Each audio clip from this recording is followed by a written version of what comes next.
The Lakers have got to come up enormous today. Did you just say Lakers in 5? Yeah, he's speaking like a fan now. You better get drunk. Yeah, LeBron turnaround is perfect. Shot to the rim, hesitates, kick it to Vincent for 3.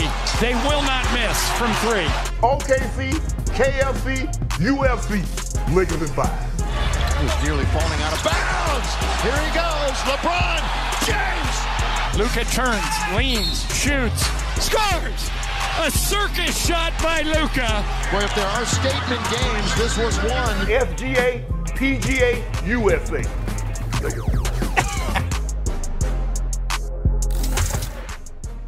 Bonjour la team, j'espère que vous allez tous bien. On va parler des Lakers, mais aussi de OKC. Depuis le début de la saison régulière, OKC c'est clairement l'équipe la mieux rodée. Elle a le meilleur bilan de la ligue, que ce soit conférence Est ou Ouest. C'est eux qui ont remporté le plus de victoires. Cependant, malgré le fait qu'ils soient dominants, il reste un doute sur cette équipe. Parce que pas mal d'observateurs ont du mal à croire s'ils sont capables d'aller jusqu'au bout et de remporter le titre. D'où la question, est-ce que les Lakers sont un mauvais match-up pour OKC? Pour répondre à la question, déjà, moi, j'aimerais parler de la dernière confrontation qu'on a eue. Dans la nuit d'hier, les Lakers ont battu OKC chez eux. C'était pas une défaite simple, c'était un blowout, les gars. Un blowout. C'est vrai que OKC a eu à avoir quelques défaites au cours de la saison. Quelques-unes par-ci, par-là. Mais les blowouts, allez, on cherche. Il n'y en avait pas. OKC peut perdre, mais se faire humilier en plus sur son terrain, ça n'arrive pas. Et là, en fait, c'est là où moi je pense que les Lakers sont un mauvais match-up pour eux. Déjà, pourquoi? 1. L'expérience. L'équipe d'OKC, c'est la plus jeune de la ligue. C'est l'une des plus jeunes de la ligue, avec une moyenne d'âge en voisinant les 24 ans. Alors que de l'autre côté, il y a les Lakers, avec le dinosaure, Thanos, LeBron James. On va même pas parler de son palmarès. 22 saisons dans la ligue, plus de 10 finales NBA déjà jouées. Donc, à lui tout seul, son expérience englobe la totalité de l'équipe de OKC. À part ça, tu as Luka Doncic, qui est petit à petit en train de monter en chaleur. Et là, on va en revenir un peu plus tard. Donc, on a le problème de l'expérience que fait face OKC. Shai, aujourd'hui, c'est le meilleur joueur de l'équipe d'OKC. Et je pense que, au vu de la saison régulière qu'ils font et du nombre de victoires, ils ont le meilleur bilan. Il est le meilleur scoreur de la ligue. Pour moi, il mériterait amplement de remporter le titre de MVP de la saison. Après, il y a également le Jokic qui n'en démérite pas parce que individuellement, je pense que tout le monde est à peu près d'accord que Jokic actuellement c'est le meilleur joueur du monde. Maintenant après lui, il a déjà 3 trophées de MVP de saison régulière et puis surtout son équipe a plus de 10 défaites comparées à celle d'OKC. Logiquement, si on part sur le fait on donne le trophée du MVP au joueur de la meilleure équipe, bah ça reviendra à Shai. Donc Shai, c'est un joueur qui a un jeu très efficace. C'est quelqu'un qui a un bon pourcentage de tir. Également, il bénéficie de beaucoup de lancers francs pendant les matchs. Et face aux Lakers, les gars, face aux Lakers, il y a eu un arbitrage façon playoff, old school. Parce qu'en fait, pendant la saison régulière, les arbitres en général, ils sont beaucoup légers sur les foot. Ça siffle beaucoup de lancers francs.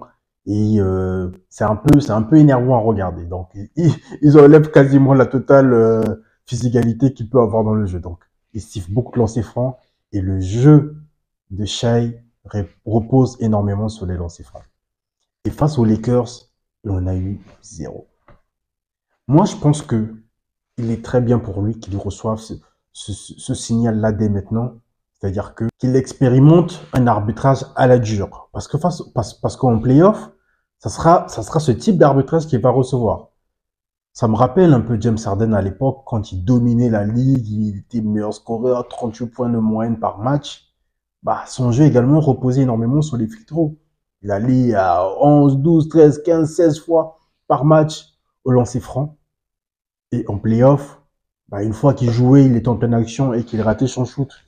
Il n'a pas l'habitude de lever les bras en attendant le sifflet des arbitres. Mais il était surpris de ne pas avoir le coup de sifflet. Et là, je suis en train de retrouver le même cas de figure avec Shai. On l'a vu face aux Lakers.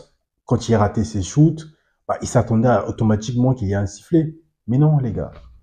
C'est la NBA. Ça arbitre à la dure. C'est ça le sport d'homme qu'on aime voir. Donc, Shai, attention avec les free throws. Parce que là, on a vu Shai être en difficulté. En termes de scoring, il n'arrivait pas à avoir son rythme habituel. Qui était le deuxième joueur pour reprendre le relais? Qui va l'épauler en playoff en termes concernant le scoring lorsque ça ira dur pour lui dans son adresse? C'est ça qui me fait peur avec les Thunders. Parce que si on se base sur la logique, on regarde l'équipe d'OKC et l'équipe des Lakers, OKC est meilleur parce que quand on regarde dans toutes les catégories, attaque, défense, style par match, passe décisive, pourcentage de shoot, ils sont top 3 dans quasiment toutes les catégories. Alors que les Lakers, bien qu'ils ont eu une période d'un stretch d'au moins 15 matchs où ils avaient une très bonne défense, mais en général, on sait très bien que LeBron James, il est âgé, donc il défend beaucoup moins. Luka Doncic, c'est pareil. Enfin, lui n'est pas âgé, mais la défense, c'est vraiment pas son point fort, il n'aime pas le faire. Et donc ça, c'est un point faible pour eux. Maintenant, lorsqu'il faut affronter OKC, OKC a beau avoir l'avantage de gagner ses matchs en saison régulière, prendre LeBron James en playoff, les gars, c'est un calvaire. Il a beau avoir 40 piges, mais aller en guerre contre LeBron, sur 7 matchs, il est très difficile de l'éliminer. En plus, là, cette saison, LeBron n'est même pas encore en beast mode. C'est-à-dire que là, sur ces derniers matchs, il est le troisième joueur, la troisième option des Lakers. Le numéro 1, c'est Luka Doncic. Le deuxième, c'est Austin Reeves, qui ne fait que monter en puissance. Pour moi, il mérite le MIP, le Most Improved Player. C'est le joueur qui s'est le plus amélioré. LeBron James, il est en troisième option. Donc, dites-vous que LeBron James, il était en troisième option. Et pendant le match, il n'a même pas eu besoin d'attaquer la raquette. Il n'a eu aucun free throw, aucun lancer franc pendant tout le match.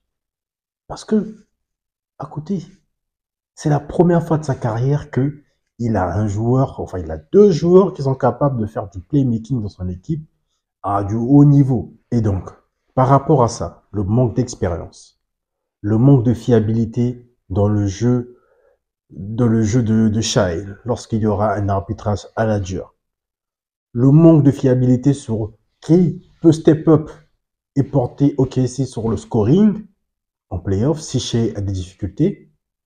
Et puis aussi, il y a le côté physique. Dans l'équipe d'OKC, il n'y a personne qui peut bully ball LeBron James.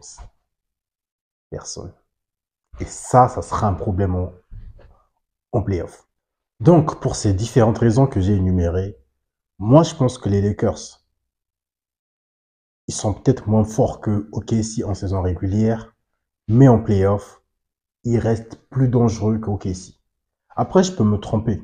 Mais l'expérience a montré, surtout en NBA, les équipes jeunes, ça prend du temps pour remporter les titres. Et l'expérience, souvent, c'est ça qui fait la différence. Donc les gars, c'était un peu mon analyse sur OKC face aux Lakers. Mettez en commentaire ce que vous pensez. Dites-moi qui vous croyez être capable de remporter la série si jamais ils devraient s'affronter. J'attends tous vos commentaires. J'ai envie de voir ce que vous pensez également. Let's go!